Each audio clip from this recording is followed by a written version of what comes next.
Yeah, it's less expensive too, isn't it, Amy? All right. So let's look and see here what connecting this p-value to your significance is, and really what it is that then you can claim with your null hypothesis. So first of all, you need to remember that p-values are used for quantitative studies, okay? If you set a 0.05 significance level as your benchmark for deciding if there is any significant difference or correlation, this means that there is 5 out of 100 times an extremely low probability value will actually be observed if the null hypothesis is true. If your p-value is less than 0.05 or equal to 0.05, then the null hypothesis would be rejected.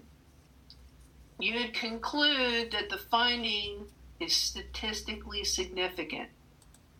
Okay, so for an example the example that we just went through, it is less than 0.05, the number that we came up with our p-values. So the difference between the groups of results from the teachers and results from the principals were then statistically different.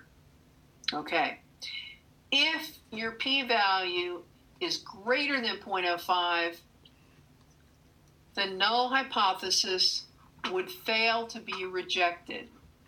All right, now that sounds like, if you're an English person, that sounds like you just said that wrong. I'm trying to get, here we go.